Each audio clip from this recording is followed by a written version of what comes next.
November 20th, 1967. Hill 875, Dhaka Province.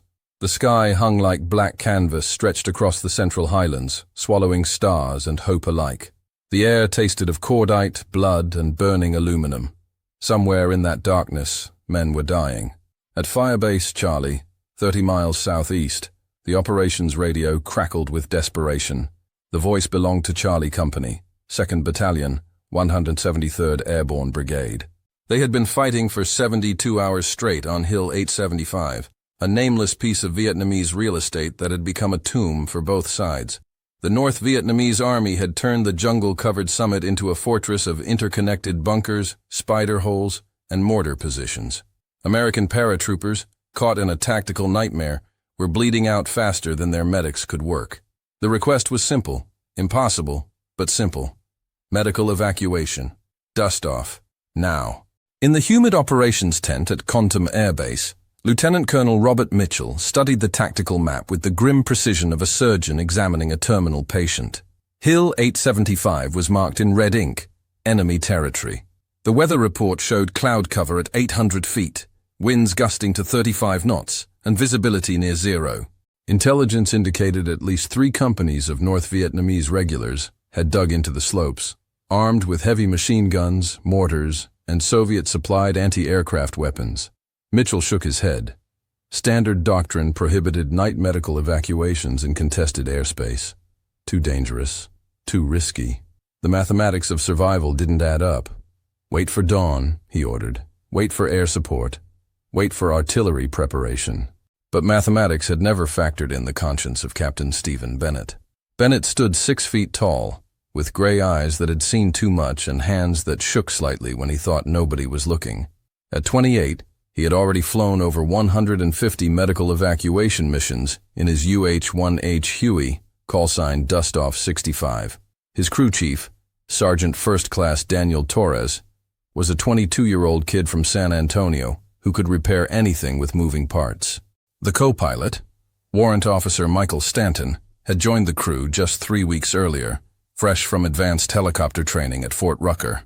The medic, Specialist 3rd Class James Crawford, had volunteered for this mission despite being officially off-duty.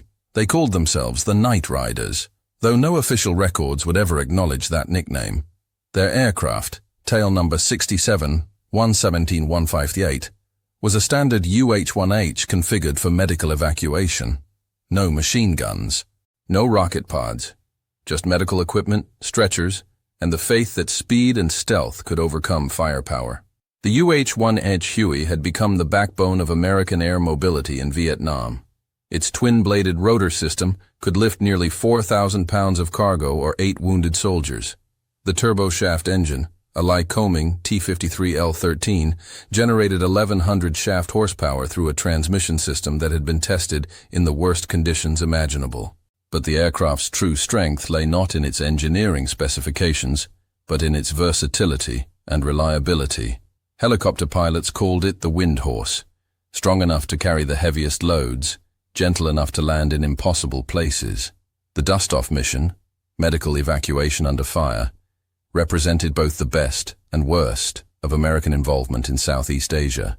The best, an absolute commitment to leave no wounded soldier behind. The worst, the tactical necessity of flying defenseless aircraft into heavily defended airspace. Dustoff crews operated under a simple principle: go when called, regardless of conditions, regardless of risk. As Bennett reviewed the mission parameters, the radio squawked again. Charlie Company's forward observer, voice tight with controlled panic, reported 8 critically wounded soldiers who wouldn't survive until morning. Internal bleeding, sucking chest wounds, traumatic amputations. The kind of injuries that measured survival in minutes, not hours. Bennett looked at his crew. Torres was already checking the medical equipment. Stanton was reviewing approach charts by flashlight. Crawford was inventorying plasma bottles and morphine syrettes. Nobody spoke. They had made this decision 100 times before. The UH-1H lifted off from Kontum at 2147 hours, climbing slowly to avoid radar detection. Bennett kept the aircraft below 200 feet, following the contours of the Dak Poco River Valley. Navigation was primitive: magnetic compass, map, and instinct. The Huey's radar was useless in mountainous terrain, and radio communication was limited to line-of-sight contact. Flying at night in Vietnam required a special kind of courage. The landscape below was an ocean of green-black jungle broken by razor-sharp ridgelines and hidden valleys. Every shadow could conceal an enemy position. Every clearing could be a trap. Helicopter pilots learned to read the darkness like a second language. The way moonlight reflected off water, how muzzle flashes looked from 2 miles away, the difference between friendly and hostile radio transmissions. The central highlands of South Vietnam presented unique challenges for aircraft operations. The region's elevation averaged over 1,500 feet above sea level, reducing engine performance and lift capacity. Weather patterns changed without warning. Clear skies could become thunderstorms within minutes. The terrain itself was unforgiving. Triple canopy jungle so thick that downed aircraft could disappear completely. Limestone karst formations that created wind shear and downdrafts, and river valleys that channeled monsoon rains into instant floods. 20 minutes into the flight, Dustoff 65 encountered the first signs of enemy activity. Tracer rounds arced lazily through the darkness below. Green for North Vietnamese forces, red for American. The battle for Hill 875 was still raging, even at night. Bennett could see muzzle flashes scattered across the hillside like deadly fireflies. Artillery rounds exploded in orange bursts, briefly illuminating the jungle canopy before fading back to black. The tactical situation at Hill 875 had developed over several days of increasingly desperate fighting.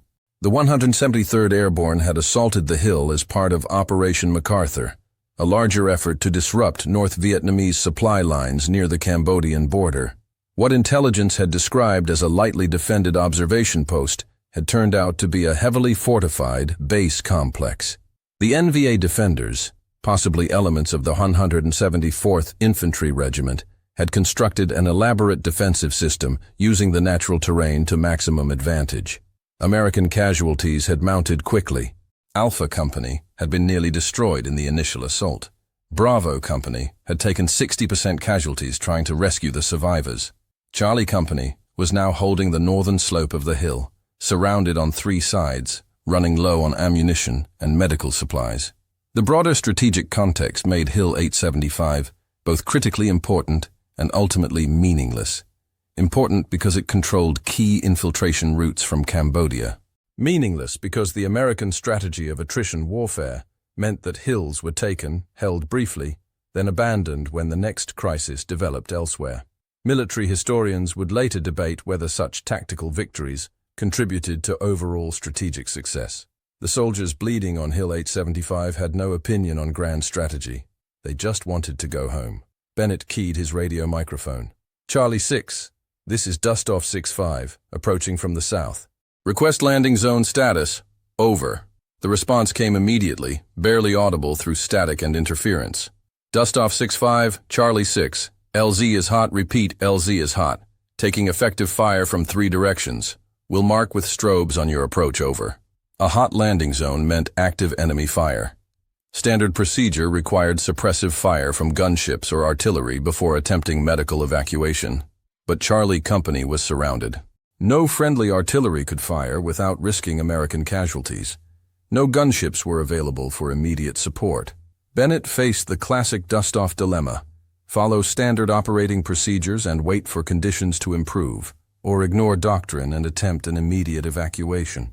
The first choice might mean court-martial for disobeying orders. The second choice might mean death for his crew and the soldiers he was trying to save. The UH-1H approached Hill 875 from the southeast, using a ridgeline to mask its approach from enemy observers. At 1 mile out, Bennett could see the strobes, 3 blue lights blinking in sequence, marking the improvised landing zone. Charlie Company had carved out a space roughly 50 feet by 30 feet, just large enough for 1 helicopter. The zone was located on the military crest of the hill, meaning it was visible to enemy positions on the reverse slope. Dustoff 65, Charlie 6. Be advised, we have movement in the wire. Multiple automatic weapons positions confirmed on your approach route. How copy, over? Bennett acknowledged the transmission without changing course. The Huey descended to treetop level, rotor blades barely clearing the jungle canopy.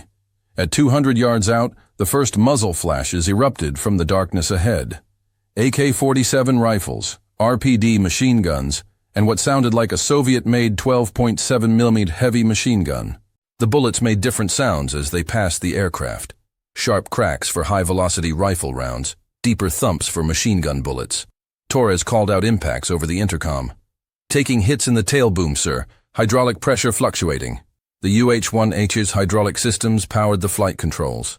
Loss of hydraulic pressure would make the aircraft extremely difficult to control, especially during landing and takeoff. Bennett felt the cyclic stick become heavier in his hands, but the aircraft remained responsive.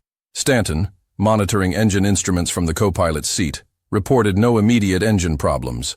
Oil pressure steady, fuel flow normal, rotor RPM within acceptable limits. The Huey was damaged but still flying. The landing zone came into view directly ahead, marked by the strobes and several small fires that had been started to provide illumination. Bennett could see soldiers lying on stretchers arranged near the landing area.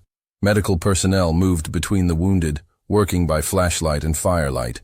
The approach to Hill 875 required precise timing and absolute commitment. Once Bennett started his final descent, there would be no opportunity to abort the landing. The helicopter would be fully committed to the landing zone, exposed to enemy fire from multiple directions, unable to maneuver effectively. At 50 feet above the landing zone, the enemy fire intensified dramatically. The North Vietnamese defenders had obviously been waiting for this moment, the opportunity to destroy an American helicopter at close range. Tracer rounds converged on the Huey from 3 different positions. Some rounds struck the aircraft's fuselage with metallic pings. Others passed so close that the crew could feel the pressure waves. Bennett felt the helicopter lurch as several rounds struck the main rotor system.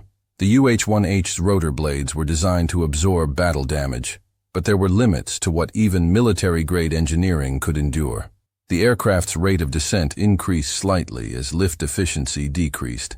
"Coming in hot," Bennett announced over the radio. 30 seconds to touchdown.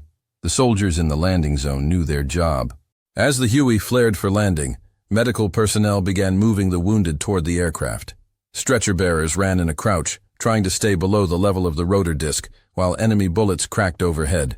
The UH-1H touched down hard, bouncing once before settling firmly on the improvised landing zone.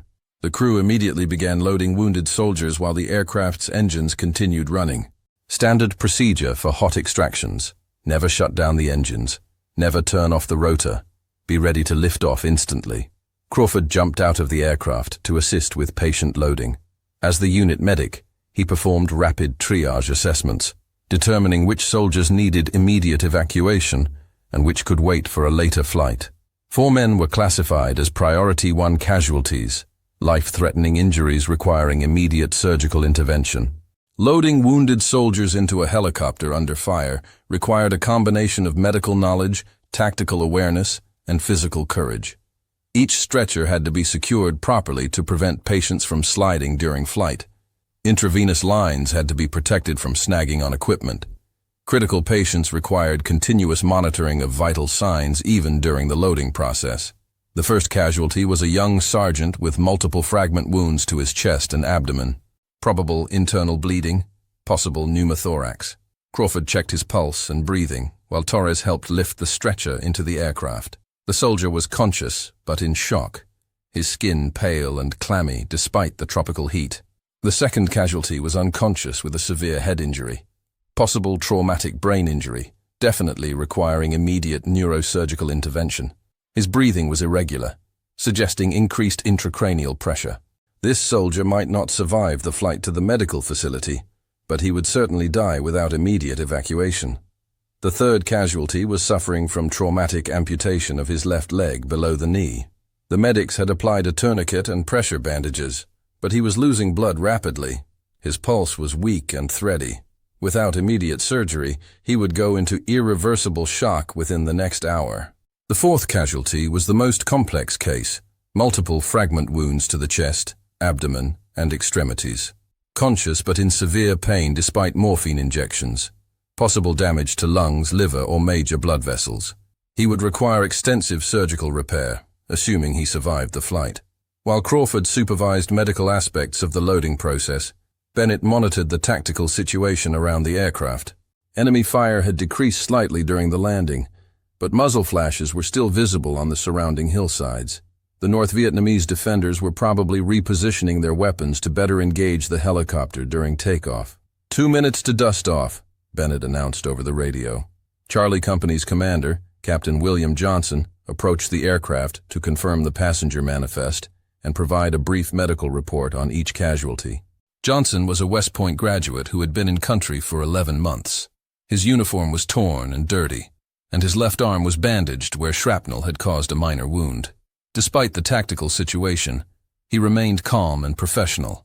First casualty is Sergeant Martinez, Johnson reported. Multiple fragment wounds, probable internal bleeding. Second is Private Collins, severe head injury, unconscious since the mortar attack. Third is Corporal Washington, traumatic amputation, stable for now but needs immediate surgery. Fourth is Specialist Brown, multiple wounds but conscious and coherent. Bennett acknowledged the patient information and prepared for takeoff. The UH-1H was now carrying maximum weight. 4 casualties plus medical equipment, stretchers, and a full crew. The aircraft's performance would be reduced, making it more vulnerable during the critical takeoff phase. Takeoff from Hill 875 presented the greatest risk of the entire mission. The helicopter would be fully loaded, moving slowly, and completely exposed to enemy fire for at least 30 seconds. The aircraft would climb gradually, unable to perform evasive maneuvers until reaching safe altitude and airspeed. Bennett increased engine power slowly, feeling the Huey become light on its skids. The aircraft lifted off smoothly despite the battle damage and heavy load. At 10 feet above the ground, the enemy fire resumed with renewed intensity. The first indication of serious trouble came from Torres. "Engine temperature climbing rapidly, sir. Oil pressure dropping." The second indication was visible to everyone aboard, orange flames streaming from the engine compartment, clearly visible in the darkness. The UH-1H had suffered critical engine damage, probably from small arms fire that had penetrated the engine bay. Aircraft engine fires presented helicopter crews with an immediate life-or-death decision. Attempt an emergency landing and risk being captured or killed by enemy forces. Continue flying until the engine failed completely, then attempt auto-rotation, landing without engine power, or try to fly the damaged aircraft to friendly territory before the fire caused catastrophic failure. Bennett chose a fourth option that wasn't covered in any flight manual. He would try to fly the burning helicopter away from the American perimeter before the inevitable crash, preventing the wreckage from falling on friendly forces and potentially saving lives on the ground. The UH-1H limped away from Hill 875, orange flames growing brighter as the fire spread through the engine compartment. Stanton called out altitude and airspeed while monitoring the engine instruments. All readings were moving into the red zones that indicated imminent failure. "Engine failure imminent," Stanton reported. "Recommend immediate auto-rotation." Auto-rotation was the helicopter equivalent of gliding, using the aircraft's stored kinetic energy and the unpowered rotor system to achieve a controlled landing. Success required careful management of airspeed, rate of descent, and rotor RPM. Failure usually meant death for everyone aboard, but Bennett wasn't ready to give up yet. The Huey was still flying, still controllable, still carrying 4 wounded soldiers who deserved every possible chance at survival. He continued flying south, away from Hill 875, hoping to reach friendly territory before the engine failed completely. 2 miles south of Hill 875, the engine seizure occurred with dramatic suddenness. The turbine whine changed to a grinding metallic shriek, then stopped completely. The UH-1H entered auto-rotation automatically as the transmission disengaged from the failed engine. In the sudden silence that followed engine failure, Crawford continued working on the wounded soldiers. Without engine power, the aircraft's electrical system was limited to battery power, reducing the effectiveness of his medical equipment. But he had trained for this situation, providing emergency medical care during aircraft emergencies. The first casualty, Sergeant Martinez, was showing signs of improvement. His pulse was stronger, his breathing more regular. The intravenous fluids had helped stabilize his blood pressure. He had a good chance of surviving if they could reach medical facilities soon. The second casualty, Private Collins, remained unconscious and unresponsive. His pupils were unequal in size, indicating increased pressure inside his skull. Without immediate neurosurgical intervention, his chances of survival were minimal, but Crawford continued monitoring his vital signs, hoping for any sign of improvement. The third casualty, Corporal Washington, was conscious and talking despite his severe injuries. The tourniquet had controlled the bleeding from his amputated leg, and his overall condition seemed stable. A strong young man with an excellent chance of survival with proper treatment. The fourth casualty, Specialist Brown, was experiencing increasing pain from his multiple wounds. Crawford administered additional morphine while being careful not to depress his respiratory function. His wounds were serious but not immediately life-threatening. Bennett managed the auto-rotation with the skill that came from hundreds of hours of flight time and dozens of practice emergencies. The UH-1H descended at approximately 1,500 feet per minute, its unpowered rotor blades still providing lift through the upward flow of air. At the last moment, Bennett would pull up on the collective control, trading airspeed for lift to cushion the landing. The helicopter struck the jungle canopy at 90 miles per hour, crashed through 3 layers of vegetation, and hit the ground in a small clearing next to a stream. The impact was severe but not catastrophic. The airframe remained intact, the fuel tanks didn't rupture, and the rotor system separated cleanly from the fuselage. In the immediate aftermath of the crash, Crawford performed triage assessments on all casualties, plus his own crew members. Bennett had suffered a suspected concussion and lacerations to his face and hands. Stanton had fractured ribs and a possible internal injury. Torres had a broken arm and bullet wound to his shoulder. The 4 original casualties had survived the crash with varying degrees of additional injury. The tactical situation was now desperate but not hopeless. They were approximately 3 miles south of Hill 875, probably still within North Vietnamese-controlled territory. Radio communication was limited to handheld survival radios with short range and limited battery life. Medical supplies were scattered around the crash site but mostly intact. Bennett established a defensive perimeter around the wreckage while Crawford continued treating the wounded. They had landed near a stream that would provide fresh water, and the jungle canopy would help conceal their position from aerial observation. But they were effectively trapped until friendly forces could organize a rescue operation.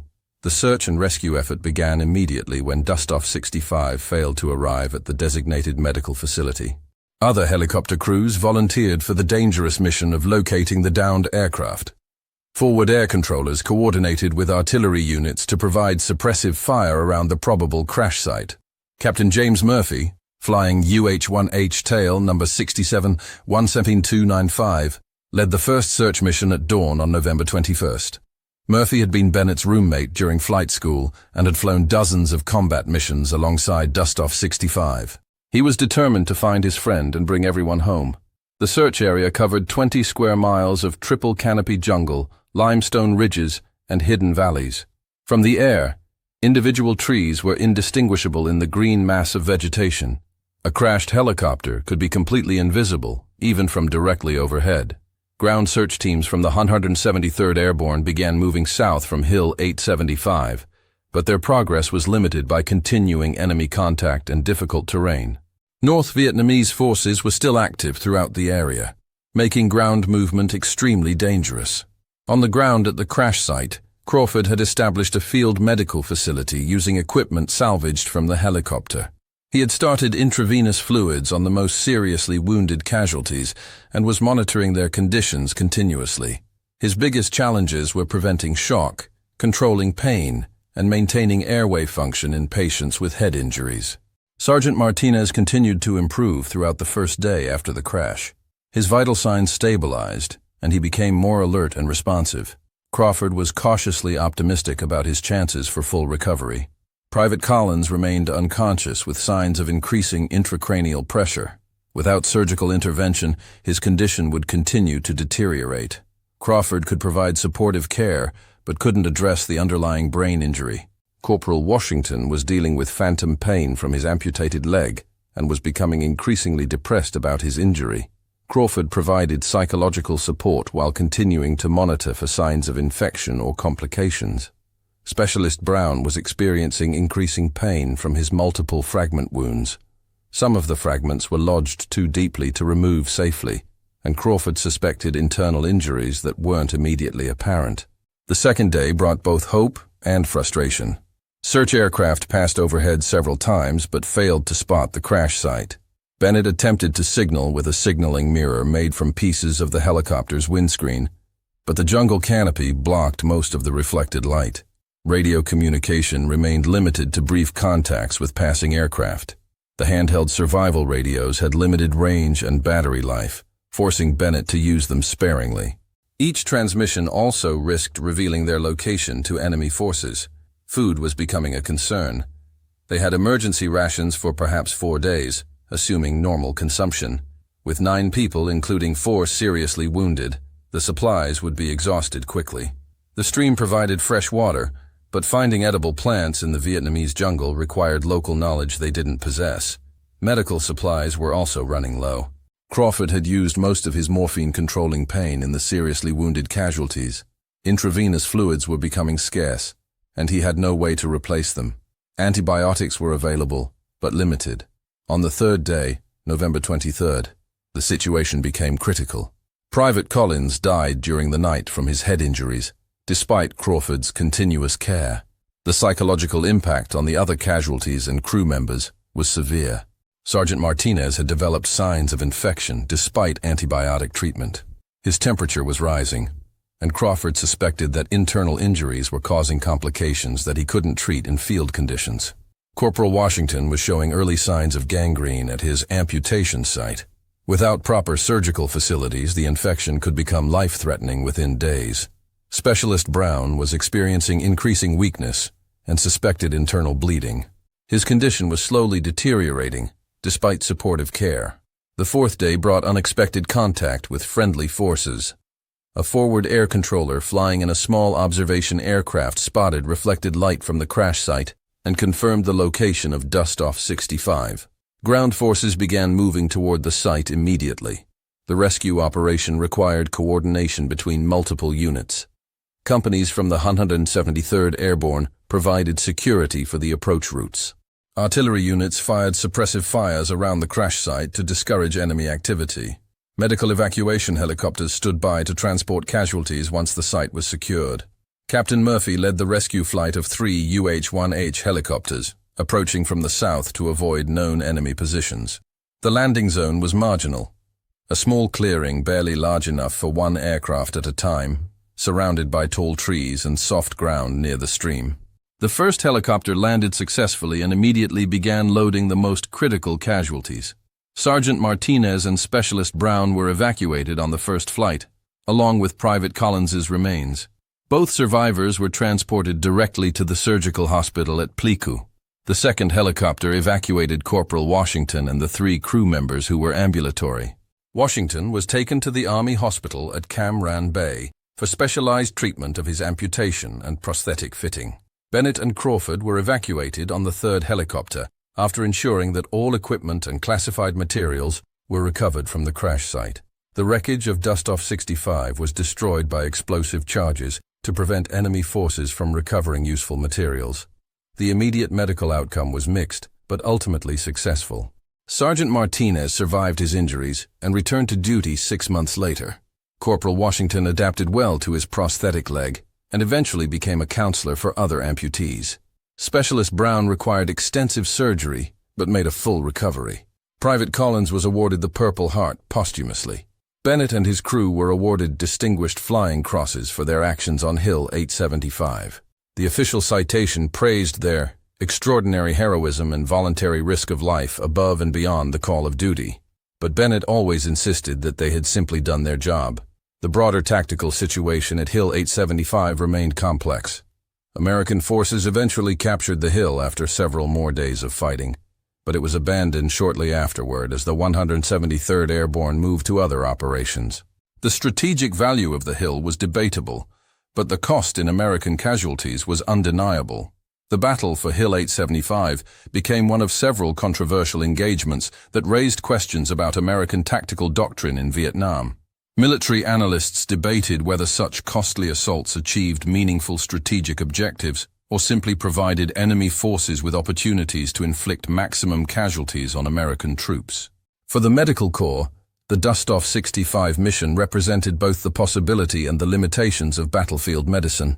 Helicopter evacuation could save lives that would have been lost in previous wars, but it couldn't overcome the fundamental challenges of providing advanced medical care in a combat environment. The psychological impact on dust-off crews was significant and lasting. Flying medical evacuation missions required constant exposure to American casualties, often young soldiers with catastrophic injuries. The emotional burden of seeing such suffering, combined with the stress of combat flying, led to higher rates of combat fatigue among helicopter crews. Crawford continued flying medical missions for the remainder of his tour, but he was deeply affected by the experience. He later became a trauma nurse and worked extensively with combat veterans suffering from what would eventually be recognized as post-traumatic stress disorder. Bennett completed his tour and returned to civilian life, but he continued to struggle with survivor guilt and recurring nightmares about the crash. He eventually found peace through his work with veterans organizations and his advocacy for improved veteran mental health services. Torres and Stanton both resumed flying duties after recovering from their injuries. Torres served 3 tours in Vietnam and later became a helicopter instructor. Stanton left the Army after his first tour and became a commercial pilot. The technical lessons learned from Dust-Off 65's crash contributed to improvements in helicopter survivability and medical evacuation procedures. Enhanced armor protection, improved fire suppression systems, and better crew training all resulted from analyzing what had gone wrong and what had gone right during the mission. The UH-1H Huey continued serving as the backbone of American helicopter operations throughout the Vietnam War. By the end of American involvement in Southeast Asia, Huey aircraft had flown over 7 million hours and evacuated over 900,000 casualties. The aircraft proved that helicopter aviation could be both tactically effective and humanitarian in its application. The moral complexity of the Vietnam War is perhaps best illustrated by missions like Dust-Off 65. American helicopter crews demonstrated extraordinary courage and selflessness in their commitment to saving lives. Yet they were operating within a larger strategic framework that many Americans came to question and ultimately reject. The night flight to Hill 875 embodied the best and worst aspects of American involvement in Vietnam. The best: absolute commitment to the welfare of individual soldiers, regardless of race, rank, or circumstances. The worst: the larger strategic confusion that made such sacrifices necessary in the first place. Looking back across more than 5 decades, the mission of Dust-Off 65 stands as a testament to individual courage, operating within systemic failure. Bennett and his crew knew that their mission might be futile, that the soldiers they saved might be wounded again, that the hill they fought for might be abandoned, that the war itself might be unwinnable. But they also knew something that transcended strategy and politics. When wounded soldiers called for help, someone had to answer. Someone had to be willing to fly into hell, not because it made strategic sense, but because it was the right thing to do. The jungle around Hill 875 has long since reclaimed the battlefield. The bunkers have collapsed, the trenches have filled with vegetation, the landing zones have disappeared under new growth. But the moral questions raised by that November night remain as relevant today as they were in 1967. What do we owe to those who serve in our name? How do we balance individual sacrifice with strategic objectives? When does courage become futility? And when does futility become nobility?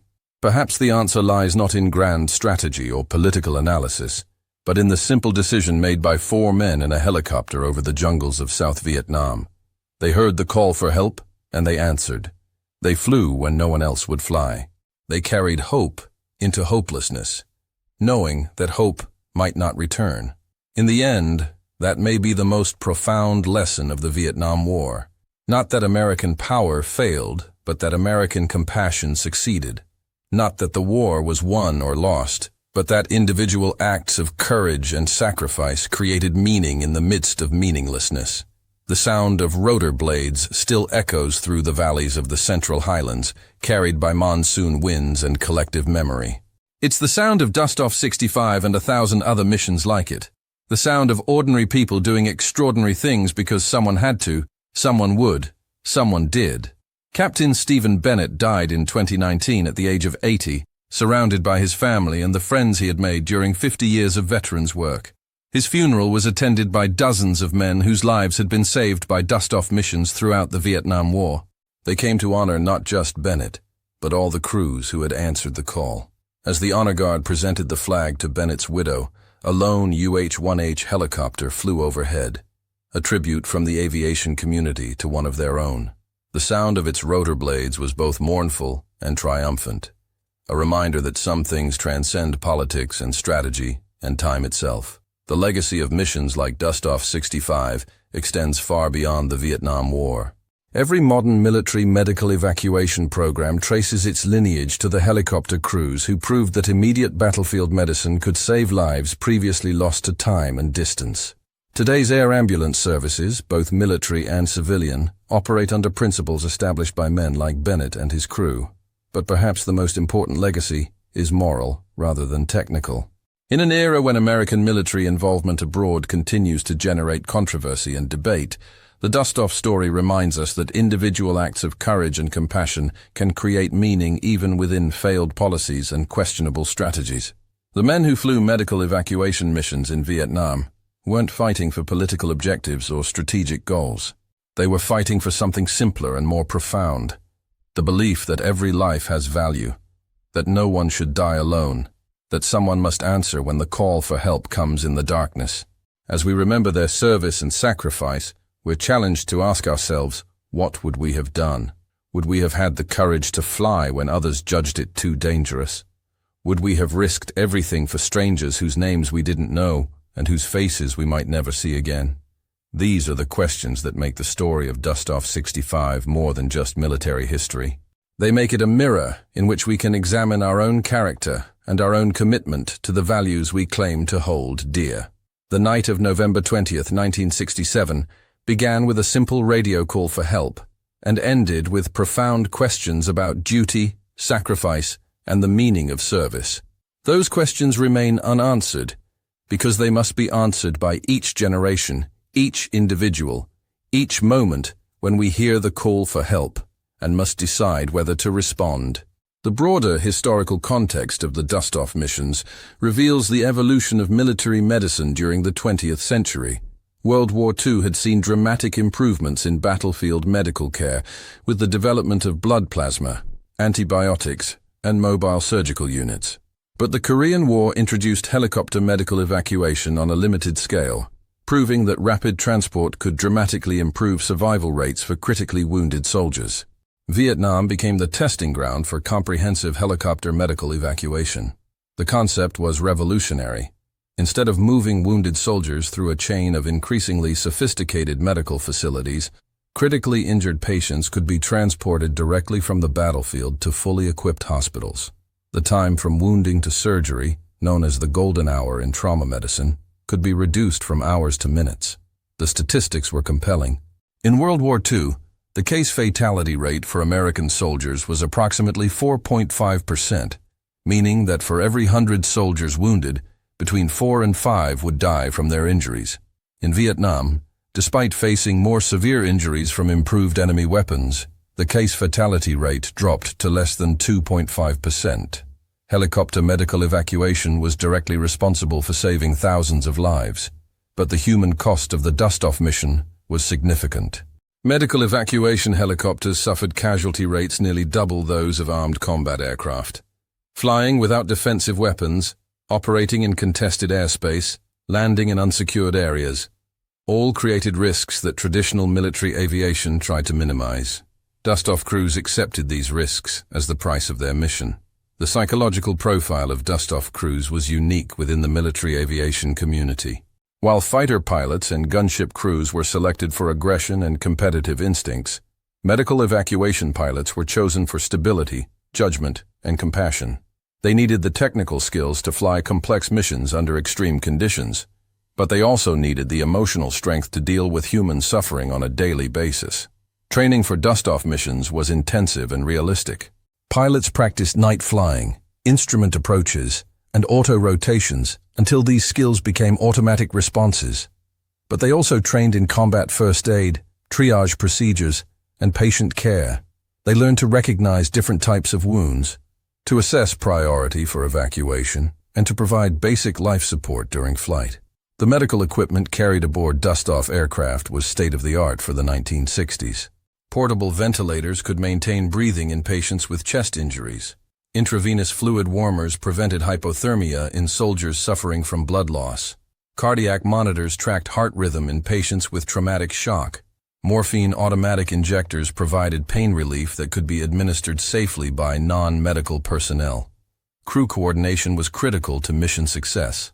The pilot focused on flying the aircraft and navigating to the pickup site. The co-pilot monitored instruments, communicated with ground forces, and provided backup for all flight operations. The crew chief maintained the aircraft's mechanical systems and operated the rescue hoist when needed. The flight medic provided medical care and made triage decisions about patient priority. Communication systems were primitive by modern standards but represented significant advances over earlier conflicts. FM radios provided line-of-sight communication with ground forces. HF radios allowed long-range contact with medical facilities and command centers. Emergency beacons could alert search and rescue forces if an aircraft went down, but all of these systems were vulnerable to enemy jamming, atmospheric interference, and mechanical failure. Navigation in Vietnam relied heavily on piloted, visual reference to landmarks and terrain features. GPS satellites wouldn't be deployed until the 1980s, and inertial navigation systems were too expensive and complex for helicopter use. Pilots used magnetic compasses, paper maps, and dead reckoning to find their way through featureless jungle to small landing zones marked only by smoke grenades or flashlights.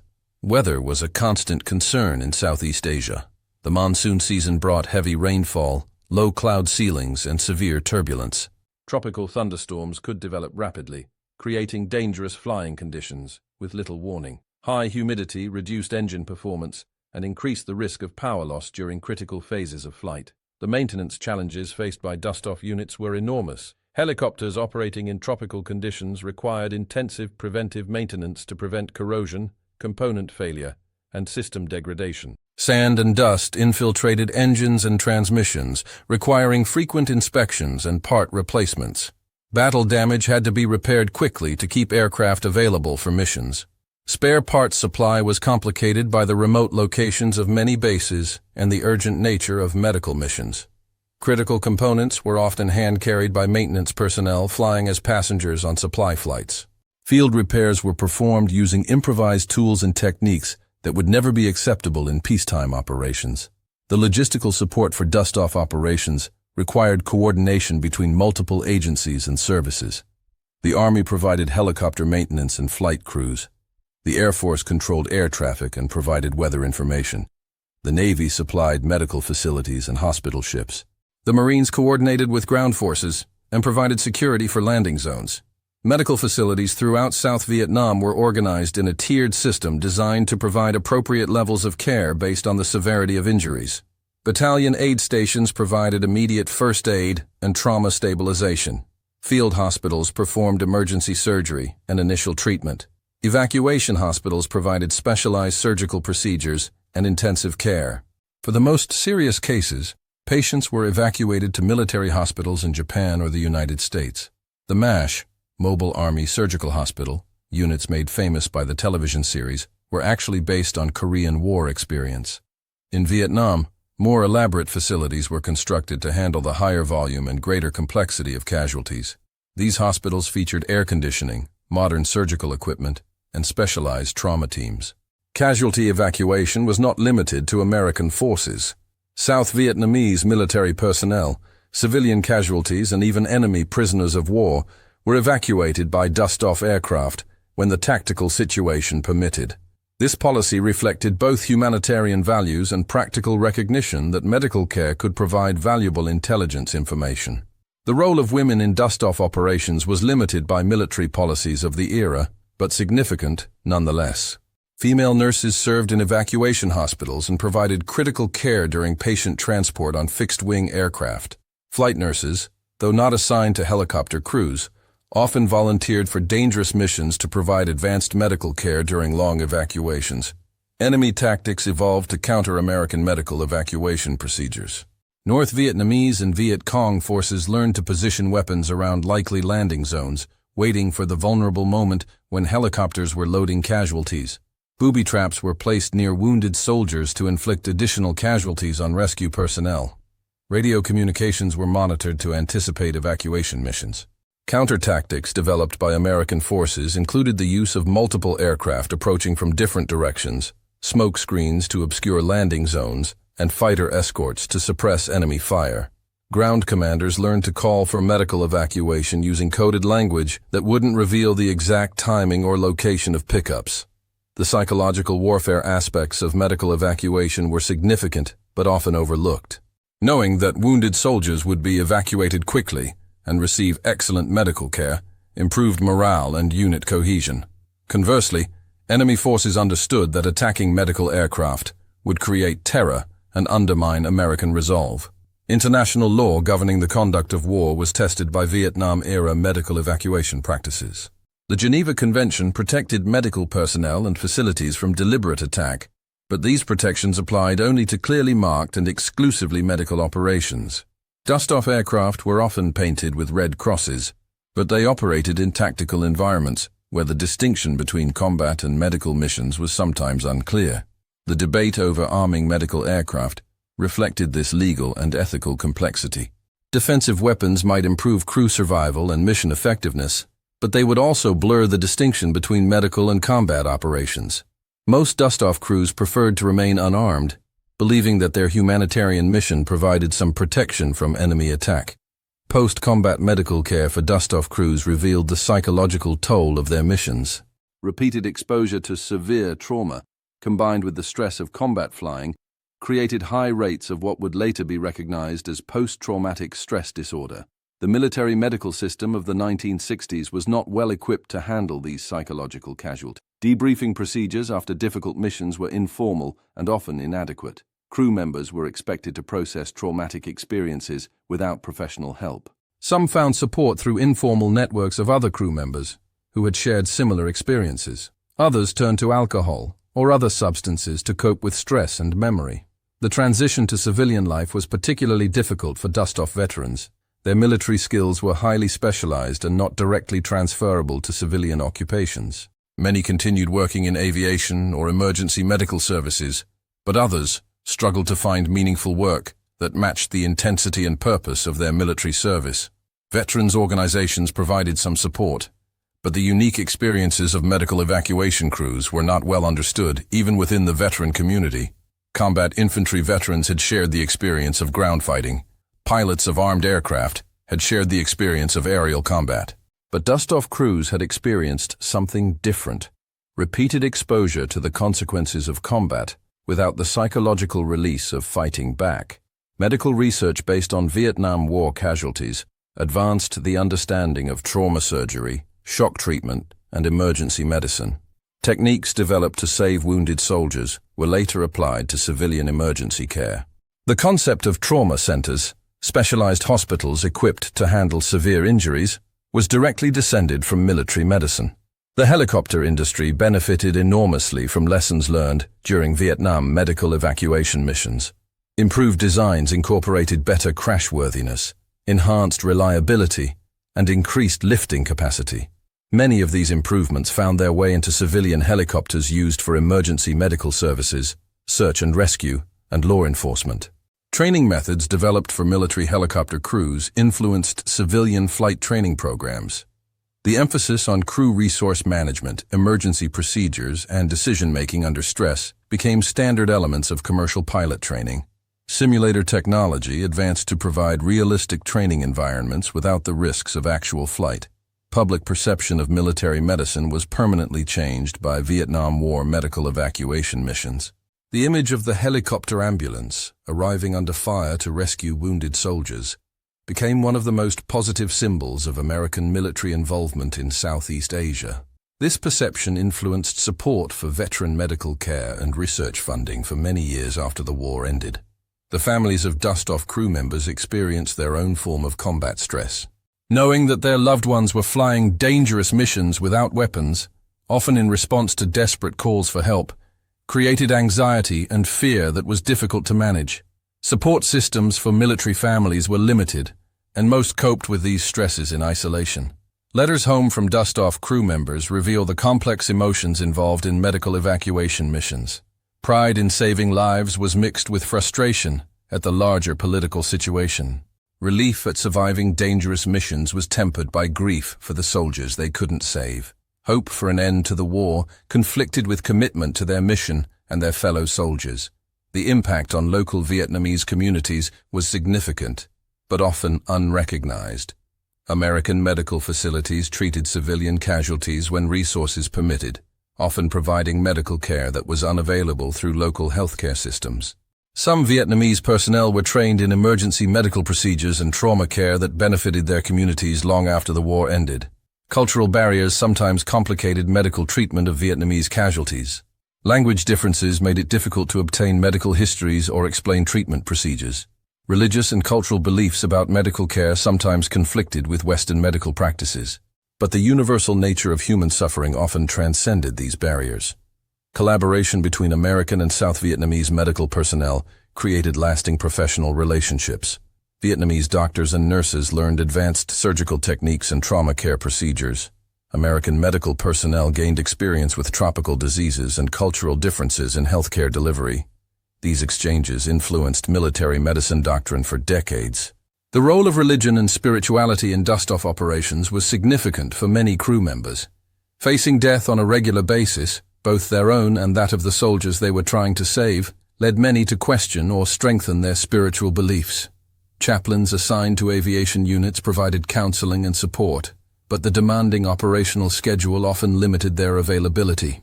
Some crew members found that their faith was strengthened by their mission, the opportunity to save lives and serve others in the most desperate circumstances. Others struggled with questions about why some soldiers lived while others died, why war existed at all, and what meaning could be found in such suffering. Ethical dilemmas were common in medical evacuation operations. When aircraft capacity was limited and multiple casualties needed evacuation, crew members had to make decisions about priority that could determine who lived and who died. These decisions had to be made quickly, often with limited medical information, under extreme stress. The principle of treating the most severely wounded first sometimes conflicted with military necessity. A lightly wounded officer might be more important to unit effectiveness than a severely wounded enlisted man.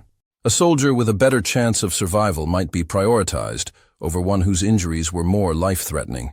These decisions haunted many crew members long after the war ended. Resource allocation created another set of ethical challenges. Medical supplies were limited, and using them for one patient might mean they wouldn't be available for another. Fuel consumption during long missions reduced the aircraft's ability to respond to later calls for help. Time spent on one mission might mean delayed response to other emergencies. The development of emergency medicine as a medical specialty was significantly influenced by military experience in Vietnam. Civilian emergency departments adopted trauma protocols, triage procedures, and resuscitation techniques that had been developed on the battlefield. The integration of emergency medical services with helicopter transport became a standard component of civilian trauma care. Medical education was transformed by the clinical experience gained during the Vietnam War. Young doctors and nurses received intensive training in trauma surgery, shock treatment, and critical care under conditions that would have been impossible to replicate in civilian hospitals. This generation of medical personnel later became leaders in academic medicine and advanced the understanding of emergency medical care. Research funding for trauma medicine increased significantly during and after the Vietnam War. Government agencies and private foundations recognized the potential for military medical research to benefit civilian healthcare. Studies of wound ballistics, shock physiology, and emergency surgery led to improvements in treatment for car accidents, industrial injuries, and natural disasters. The psychological support systems for medical personnel were rudimentary during the Vietnam era, but evolved significantly in response to lessons learned.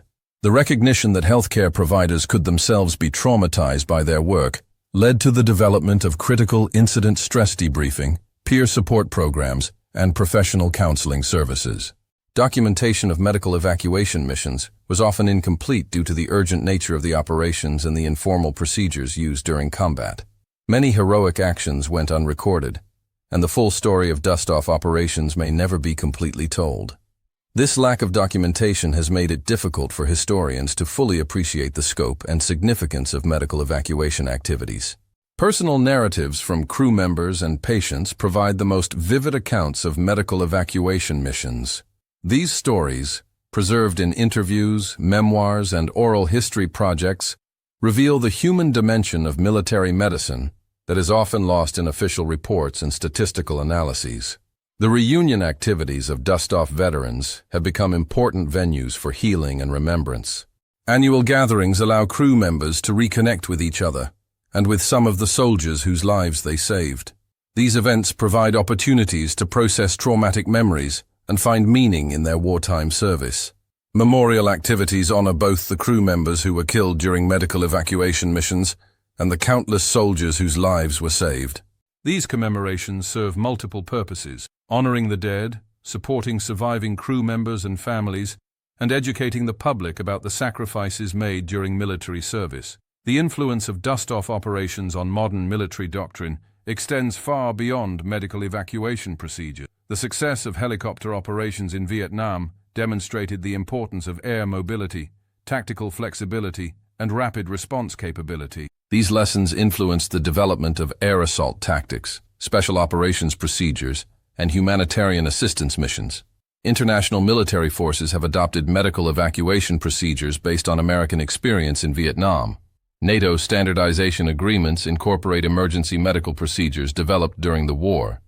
Training exchanges between allied militaries have spread best practices in battlefield medicine and casualty evacuation.